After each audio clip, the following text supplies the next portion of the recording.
这一期呢，我们分享一下这个安装镜柜的方法，还有一些细节。首先，我们看这个镜柜，相对于这种镜柜，我是比较喜欢安装的。为什么说呢？我们看它这个柜体啊，是一圈木板包围着3块镜子，这种是比较安全的。相对于那些镜子和木板齐平的，在安装的时候磕在地上，镜子也坏；磕到墙上，镜子还坏。风险特别大，所以在安装这种镜柜的时候呢，相对来说是非常好安装的。它也只打4个孔，这里一个孔，这里一个孔。打开柜子啊，这里一个孔，那里一个孔，好安装，好安装。在视频的第一期呢，我们也提到了这个安装环境是特别好的。电源线的高度留得非常合适。再一个就是它的开关插座，很多时候呢，最怕的就是开关插座留在这个位置。刚好被镜柜堵上，太难受了。很多人在安装镜柜的时候或者镜子的时候，很难确定它的高度。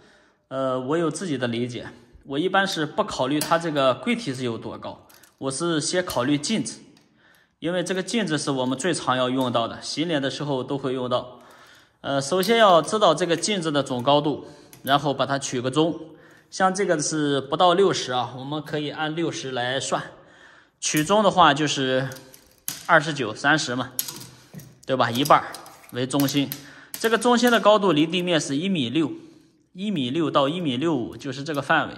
这样呢，我们既照顾了个子高的，照顾了1.7米的、1.8米的，同时我们也照顾到了1.5米的、1.4米的，包括小孩子。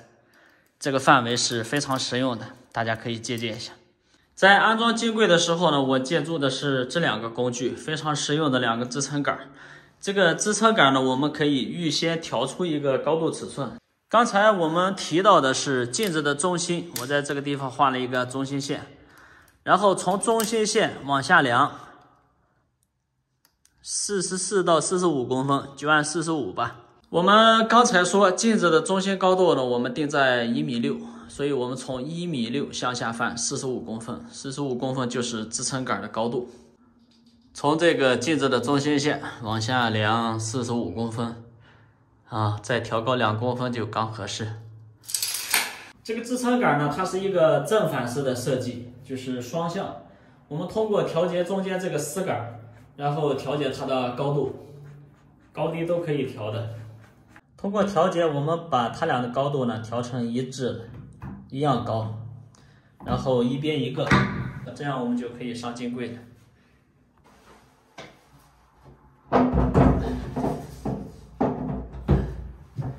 这样我们在安装镜柜的时候也没必要拆镜子，就可以直接上来画线。我们在安装之前呢，一定要再次确认一下。可以看这个瓷砖的横线或者竖线，就是它的瓷砖缝隙，来确认一下它是不是正。确认没有问题的情况下，我们就可以画孔了。如果不借助这些辅助工具的话，我们可能会干得很吃力，而且安出来以后，这个镜柜很可能会变形。在打孔之前呢，还要去确认它水管的走向。像这个走向呢，它是这个瓷砖缝隙的10公分左右有一个水管，热水管，然后往这边有个22公分左右有一个冷水管，所以我们打孔的位置呢，刚好是在这边和这里，所以说不受任何影响，直接打就可以了。还是关于这个打孔，很多人说我用3角钻头，或者我用那种干打钻头，不用加水的。其实我个人理解呢，不是不可以，很多方法都可以。3角钻头可以打吗？可以。有时候一个孔可能就坏掉一个钻头，有可能2个孔坏掉一个钻头，很可能一个孔坏掉3个钻头，这种可能性都是有的。因为这个钻头本来就不是专业去打全瓷砖的，还是要用这种传统的玻璃钻头来打。一个玻璃钻头先把它破瓷，对吧？破瓷。因为我们长期干这个活的，要考虑成本的问题。如果你不考虑成本的问题的话，都可以去尝试，都可以去打，最终你从实践中可以总结出什么才是最适合我们的。打孔之前呢，我们还是要调整一下角度，先定位，先切出一个小月牙，然后我们直接就加水。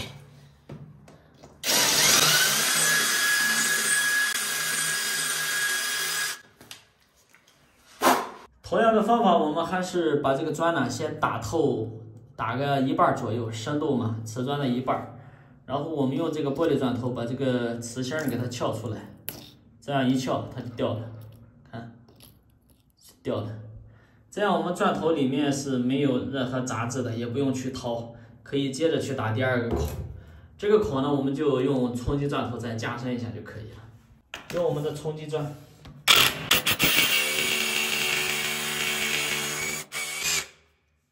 这样打孔呢，我们就不会把瓷砖给崩掉或者打开裂，这种情况是没有的。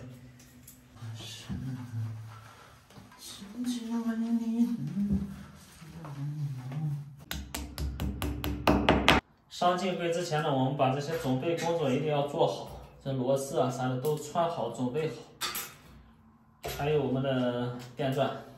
这么多年以来呢，一直喜欢用这个长劈头，习惯了已经。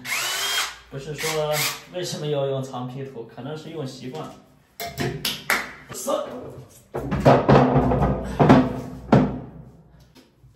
这样我们做一个微调就可以了。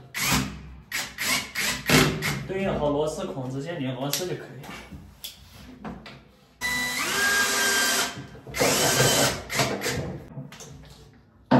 搞定。从这个侧面来看一下这套柜子的安装比例。这个瓷砖贴的也非常好，缝隙也比较均匀啊。水龙头和下水是后期安装的，所以我们这个活呢就干完了。本期视频就拍到这里了，拜拜。